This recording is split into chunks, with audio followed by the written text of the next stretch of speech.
haven't been a police chief for 5 years. Caretaker. Maybe a warden. That's the awful truth. My name is David Renfield, and I run the tiny sheriff's office in Black Ridge County. I took an oath to protect these folks, but instead I made a silent deal with the devil that prowls our hills. My real job now is burying the evidence and keeping the silence. It all started on a freezing night in early November. I was asleep when the call came in about the work farm. When I got there, it was a horror show. The entire sheep herd was massacred. It wasn't messy like a coyote attack. It was brutal, like something tore through steel wire and wood just for the sport of it. The smell of blood hung thick in the air. I spent an hour looking for clues. I found the massive claw marks on the splintered barn door, too big for any known animal. But the fear didn't hit me until I returned home at dawn. I drove right up to my own house, exhausted and sick. That's when I saw them, clear as day. Pressed into the damp soil of my front yard were those same enormous 5-toed footprints. They weren't near the pasture or the shed. They led right up to my bedroom window and stopped. I realized then that the monster hadn't come for the Rourke sheep first. It came from me. If you're watching this, subscribe, like, and let me know where you're watching from. A week passed, but the chill never left my bones. I kept telling myself the tracks were just a big bear, but I knew better. I was alone one afternoon at the office, filling out the work report as an unidentified predator. Suddenly, the air went dead silent outside. The kind of silence that feels heavy, like the whole world is holding its breath just to listen to you. Then it started. A sound that was worse than any roar. It was a howl, but deep and shaking. Starting low in the gut and rising until it sounded like a person trying to scream a word they couldn't remember. It went on and on, echoing from Black Ridge. It was telling me something. I grabbed my keys and ran outside, heart hammering. My patrol car was parked right by the door. My dog, Buddy, a tough German shepherd who rode shotgun every day, was curled up in the back seat. He wasn't barking. He was just whining. A horrible, low, broken sound. He wouldn't look toward the woods. He wouldn't even look at me. He just pressed himself against the door, shaking. That thing, whatever it was, knew I worked here. It was using sound to talk to me, and it was telling my loyal partner to be afraid. The beast was targeting my life, piece by piece. I couldn't ignore the creature's message after I saw Buddy's fear. That terrible broken howl forced me into action. I grabbed my hunting rifle and went straight into the woods, determined to find where the thing lived. The tracks were faint in the wet earth, but I followed the heavy, deep depressions, listening for any sound in the oppressive silence. The trail led me far up Black Ridge, higher than I usually went, to a deep ravine where the shadows were thick even at midday. I kept my rifle ready, expecting a fight. But all I found was a clearing. I stopped cold when I saw it. On a huge, flat, gray rock in the center of the clearing lay a deer. It was freshly killed, but it wasn't eaten. It was just sitting there, perfectly placed. No animal would leave good food untouched. I walked closer, checking the area. There were the giant 5-toed prints, circling the rock like someone had walked around a table. It was a gift. The creature wasn't just hunting anymore. It was smart enough to negotiate. I realized then that the monster was waiting for me to take the hint. I was not just its prey. I was a partner, and the deal had begun. The bloody deer carcass on the rock told me everything. That monster wasn't a dumb beast. It was leaving a clear message. I needed to know who else knew about this thing. I remembered an old hunter, Noah, who used to camp near that ravine. He hadn't been seen in months. I decided to check his abandoned cabin deep in the pines. The cabin was rough, with dust covering everything. It looked like Noah had left in a huge hurry. On a broken table, I found a roll of old parchment, a crude, hand-drawn map of Black Ridge. It was covered in angry red X marks, all pointing toward the Dogman's ravine. Someone had been tracking it for a long time. But the real twist was near the rusty wood stove. I bent down and saw something small, metallic, and twisted. It was a locket, maybe a piece of jewelry, made of silver. It looked like it had been dropped in a fire, but the wood stove was cold.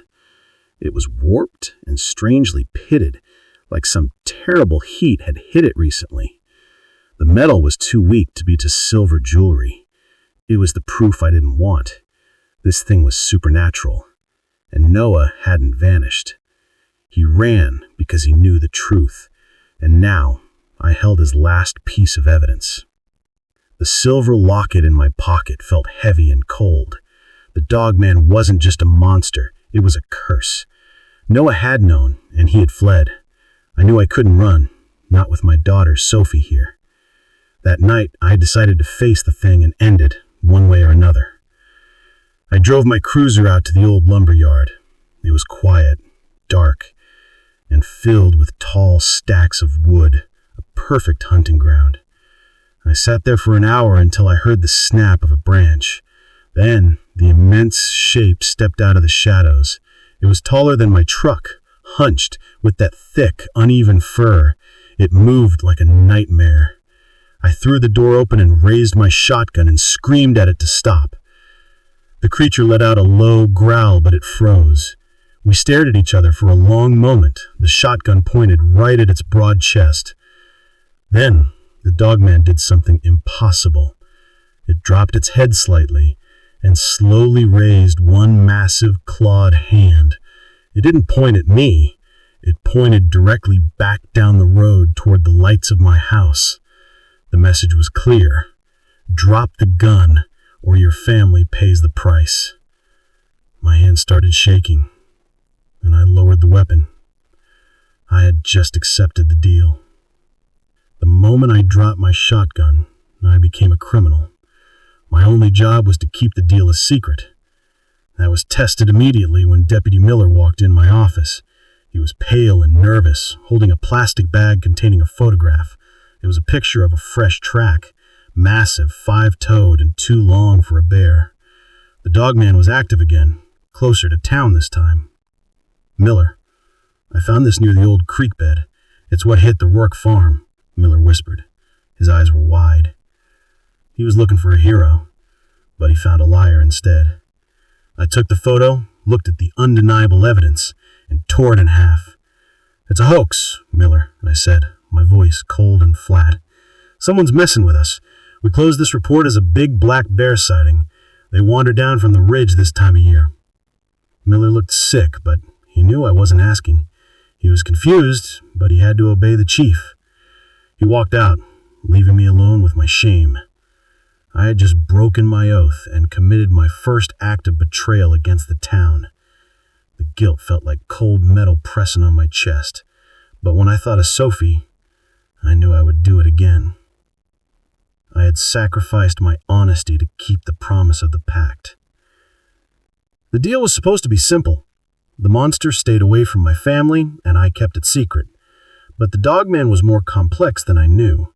A few nights after I lied to Miller, I started finding strange things. Small piles of jerky and meat scraps were being left at the base of the oak tree by Sophie's bedroom window. I would clear them away, but they always returned. I finally cornered Sophie one evening in the kitchen. She's only 10, but she looked up at me with eyes that were too old and too steady. Why are you putting meat outside, honey? I asked, trying to sound calm. Sophie didn't even flinch. She just calmly wiped her hands on her jeans and looked toward the forest, toward the Dogman's ravine. The quiet one is hungry, Dad, she said, not as a question, but as a statement of fact. He told me not to talk about the quiet. My blood ran cold. The monster hadn't just asked for my silence. It had bypassed me entirely and demanded silence from my daughter. It had talked to her. I realized the Pact wasn't just between me and the creature. It was using Sophie to control the terms, making her an accomplice in the darkness. The Dogman was honoring its side of the Pact. My farm was untouched, my cows were safe, and Sophie was safe. But the attacks on the neighboring farms were getting worse. The monster was systematically targeting everyone else in Black Ridge, tearing down fences, scattering livestock, and leaving terror in its wake. People started to leave. They would sell their beautiful land for next to nothing just to get away from the nightly howls and the fear. The price of land crashed, and I had the cash ready. It started small, buying the vacant fields near my property. Then I bought the whole abandoned Rourke farm. In 6 months, my land holdings tripled. I was the richest man on Black Ridge. The community saw me as the lucky one who had avoided the monster and had the smarts to invest. But every time I signed a deed, I tasted ash in my mouth. I was profiting from the terror I was sworn to stop. I used the Dogman's shadow as a tool for greed.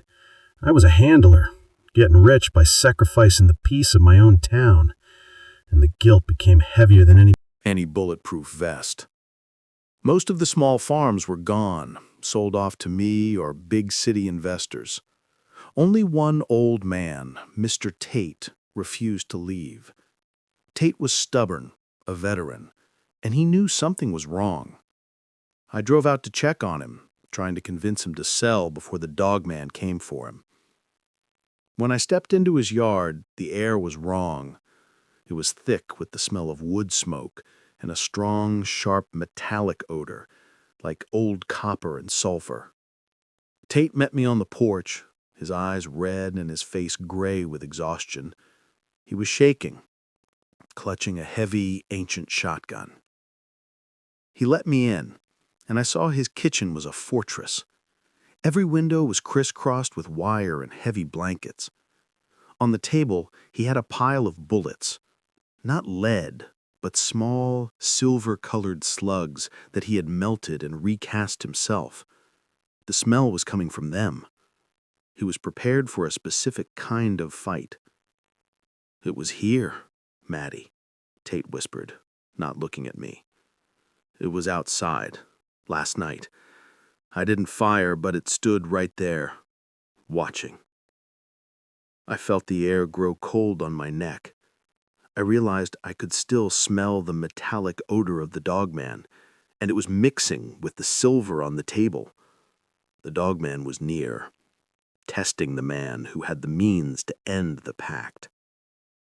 I tried to call Tate the next morning, but he didn't answer. I drove out immediately. I found him in his living room. He wasn't mauled. He was sitting in his rocking chair, his custom silver shotgun lying by his feet. He had been shot twice in the chest. The scene was staged, meant to look like he finally gave up and took his own life.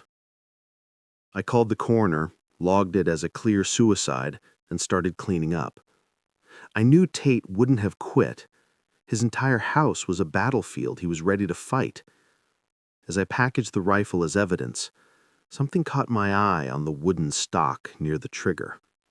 A faint smudge. I leaned in close. It wasn't the old man's fingerprint. It was a clear, human print, too fine and precise to belong to the Dogman's monstrous hand. Tate hadn't killed himself, and the Dogman hadn't killed him either. A person had killed the man who knew too much. I wiped the print clean with my sleeve before the coroner arrived. My pact now demanded I cover up human murder, not just animal attacks. The murder of Tate was a clean crime, but the cover-up made me sweat. I knew the local media would start asking questions soon, but the federal government came knocking first. A week after Tate's suicide, a black sedan pulled up to my office. Out stepped a woman wearing a dark suit. She was cold, smart, and introduced herself as Agent Krell, FBI. She didn't talk about Tate. She talked about patterns.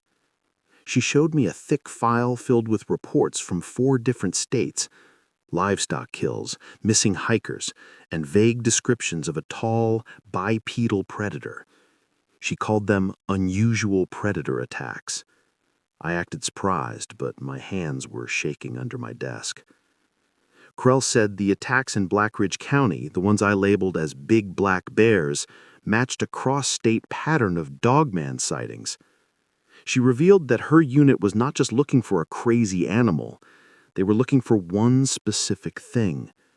She looked me dead in the eye and said, "Chief, we know whatever is here is intelligent, and we know you're sitting on information."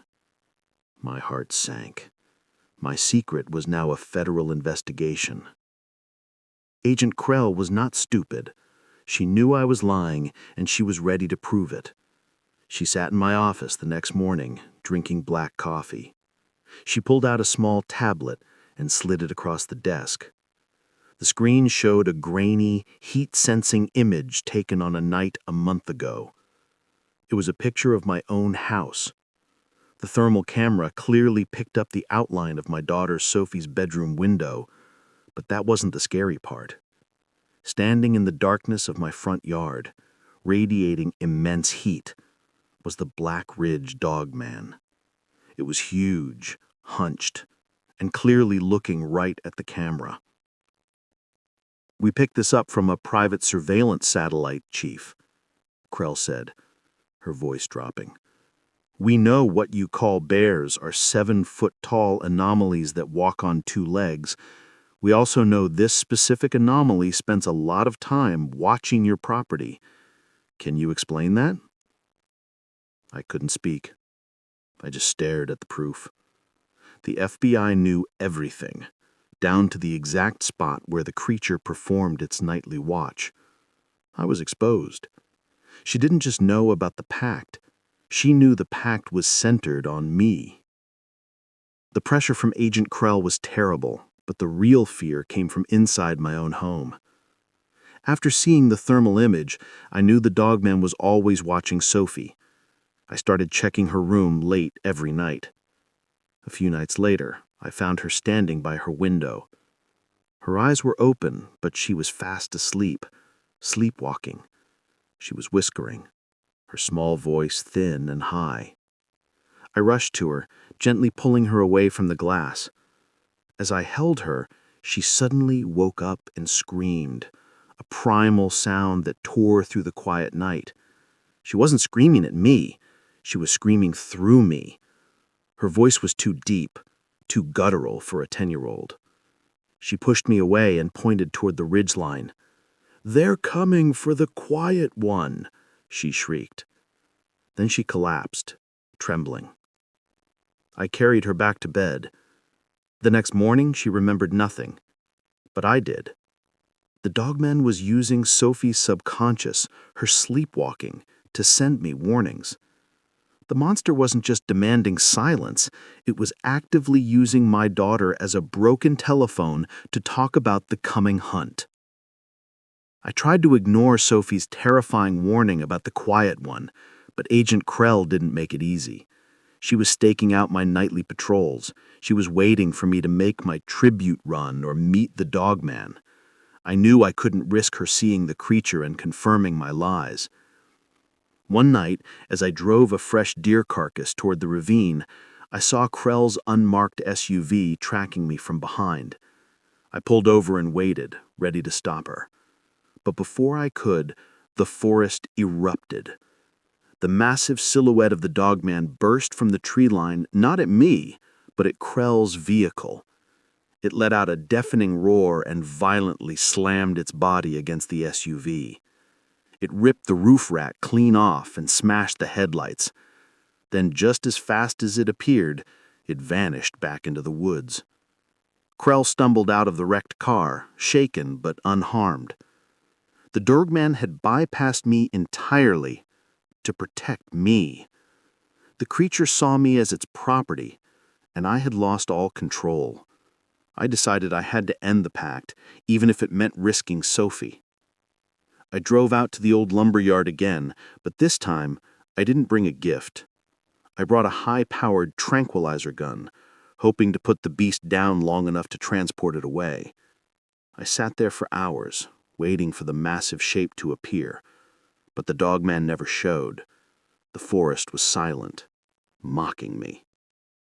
I drove home defeated, and as I walked up to my front door, I saw a horrible detail. Sophie's ceramic garden gnome, the one she loved, was gone. In its place, Sitting on the welcome mat was a bloody, severed piece of meat. It wasn't human, but it was fresh and horrifying.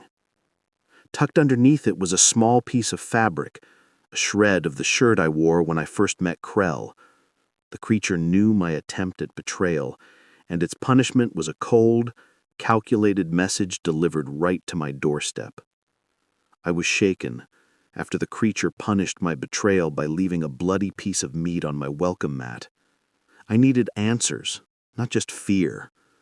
I thought of the only other person who knew the truth, Noah, the hunter who ran away.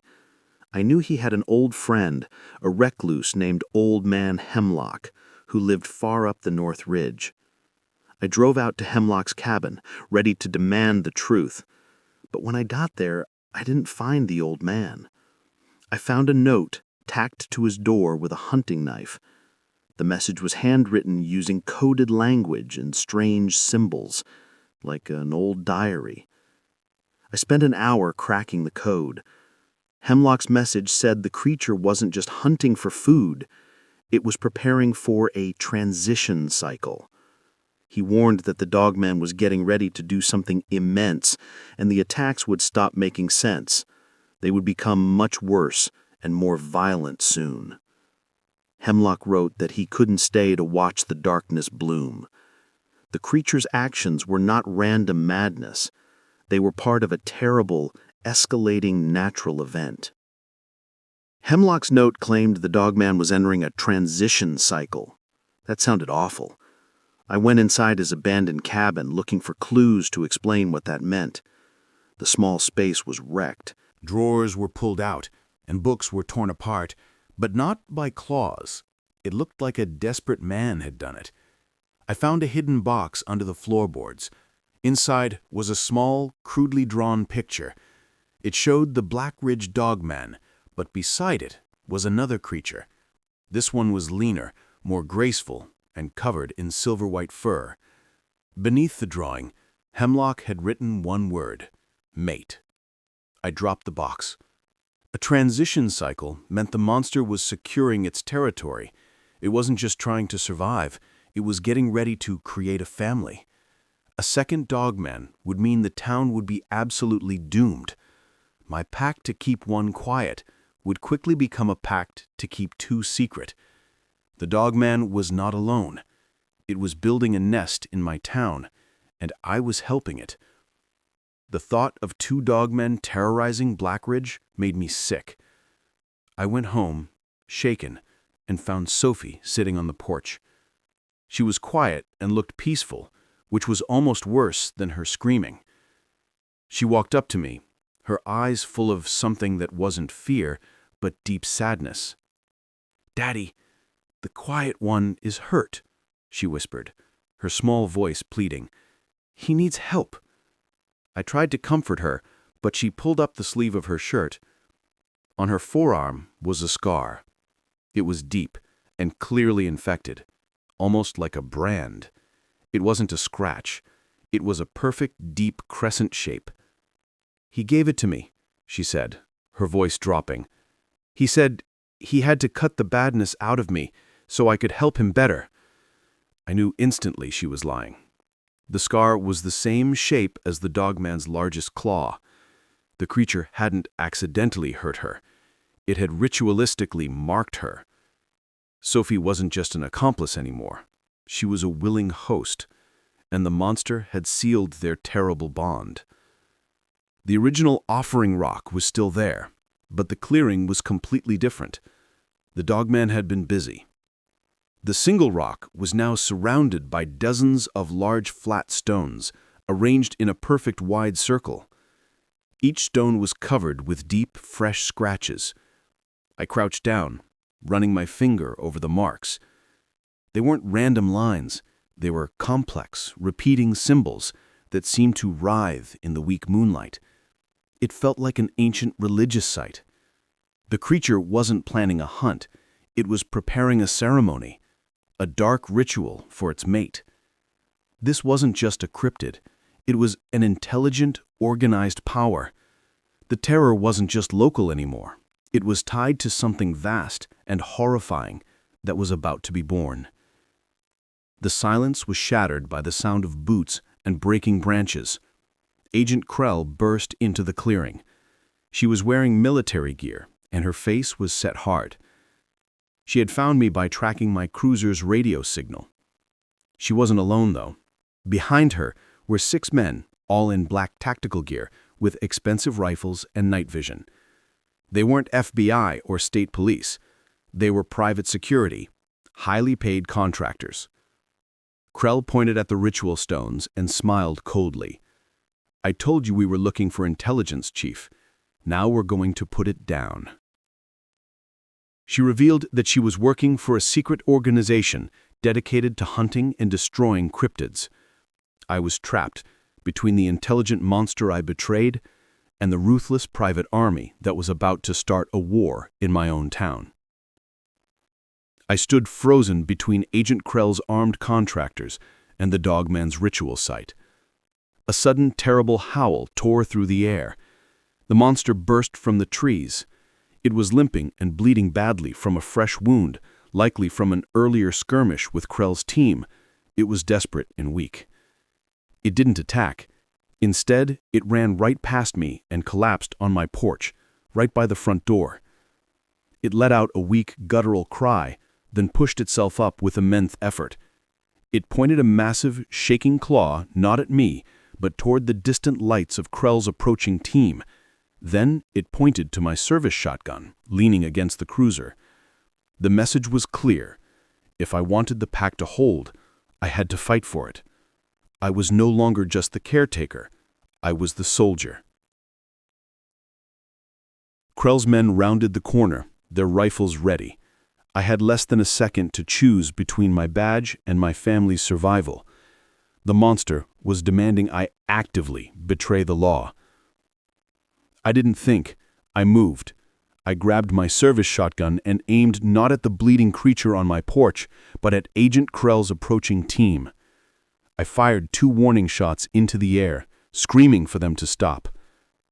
They returned fire immediately, shattering my cruiser's windshield. The battle had started, and I had officially joined the monster's side. I used my knowledge of the terrain, using the trees and the darkness to my advantage. I ambushed the lead contractor, disabling his rifle. The Dogman, seeing my commitment, let out a triumphant roar. It lunged, not to fight, but to drive the rest of Krell's team back, using its bulk as a shield. The fight was quick, loud, and brutal. I was a cop, but I was fighting like a desperate animal. I didn't care about my oath anymore. I only cared about the Pact and my daughter. I had broken every promise to the law to honor my monstrous agreement. The fight reached a terrifying end. The remaining contractors cornered the Dogman in the clearing and fired a specialized silver net. The net slammed into its broad chest, searing its fur and flesh. The Dogman let out a howl of pure, unimaginable agony. It stumbled backward, thrashing wildly. As the silver burned, the immense monstrous features began to melt. The grotesque snout drew back rapidly. The thick fur receded, revealing pale, scarred skin beneath. For one shattering second, the monster's face was not that of a wolf or a cryptid, but of a human man. He was young, weeping, and trapped in an impossible nightmare of flesh. The sight was so tragic and horrifying that the contractors froze. Then, the agonizing moment passed. The skin tightened, the fur surged back, and the grotesque snout returned. The creature was stable again, but the damage was done. I realized the Dogman wasn't a beast, but a permanently cursed human victim. I had made a deal with a man suffering eternal torture. The sight of the human face broke the contractors. They retreated quickly, dragging their injured and leaving their gear behind. The silence returned, but this time it was heavy with tragedy. I rushed back to the porch to check on the wounded Dogman and Sophie. They were both gone. The creature, severely wounded, and my daughter, who was supposed to be in bed, had vanished together. I searched the yard, shouting for Sophie, but there were no tracks. The only sign they had ever been there was a piece of the dogman's bloodied fur and a small piece of paper pinned to the door with the silver shard from the net. The note was written in Sophie's 10-year-old handwriting. It read, "The debt is paid. The quiet remains." The pact was over. They were gone. The dogman was free, and Sophie had paid the final price. The handler was safe, but the cost was the disappearance of his own child. The FBI closed the case as a domestic terror incident involving private security contractors. I buried the truth, filed the reports, and never mentioned the silver or the transformation. My land holdings were safe, and my reputation as the quiet, steady chief survived. I am still the chief of Black Ridge County, but I am a ghost. My house is silent now. The guilt doesn't weigh on me. It lives inside me. I lost Sophie, but I saved my life, and I became the richest man in the county. I often wonder where she went, if she is still with the creature, or if she too is now permanently silent. My confession is done. You know the truth now. I sold my town's safety to protect my own. I know the cycle is never truly broken. Sometimes, late at night, when the office is quiet, I check the door. And there it is, a faint new scratch mark, made recently on the thick oak wood of my office door. The quiet may remain, but the handler is always waiting for the next demand.